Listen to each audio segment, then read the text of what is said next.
Hello बच्चों, let's see this question. The ratio of atomic number of two elements x and y is 1:7. Radius of fifth orbit of single electron species of x is 3.3 Armstrong. Write the electronic configuration of y and four quantum numbers for the valence electrons. Okay, so यहाँ पे दो element x and y, इनके atomic numbers का जो ratio है वो है 1:7.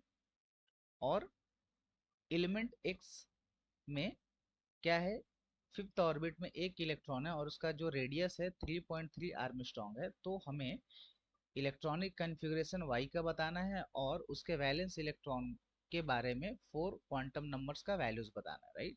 So the key concept,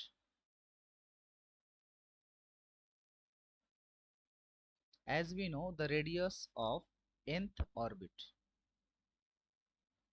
radius, okay, so Rn is nothing but 0.529 into n square divided by z.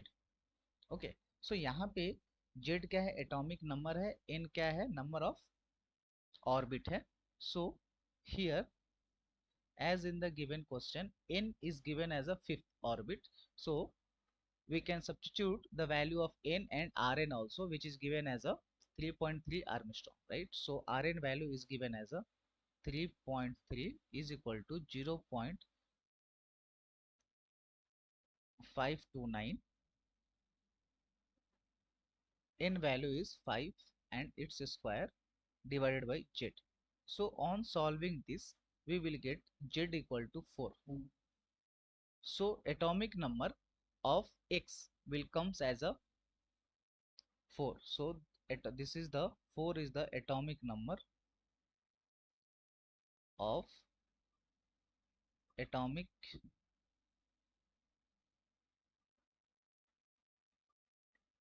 Number of x.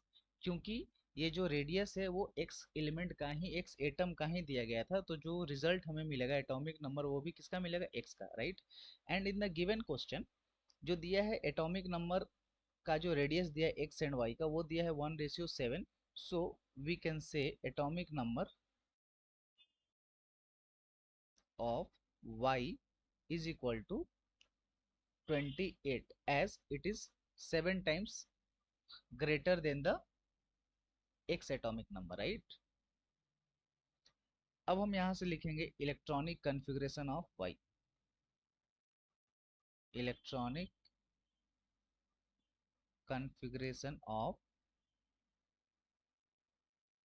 atom y is going to be a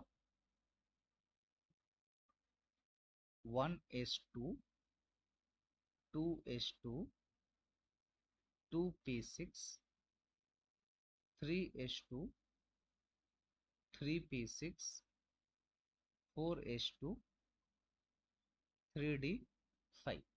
So from here we can say, and the valence electrons are 4s2.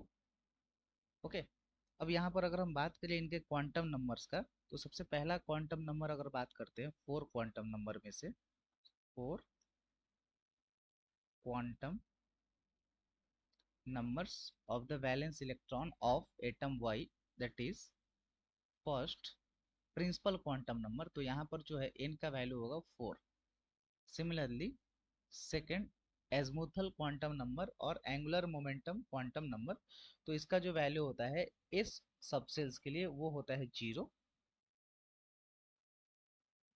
Magnetic quantum number m is also going to be 0 because जो m का जो value होता है वो -l to +l होता है, -l to +l होता है including 0.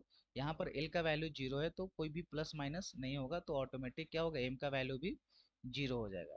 Similarly fourth spin quantum number, तो यहाँ पे दो इलेक्ट्रॉन है इसीलिए प्लस माइनस 1/2 होगा, प्लस 1/2 एंड देन -1/2 दोनों ही होगा. सो this is the answer of this particular given question. So I hope you all understood it well. Thank you. All the best.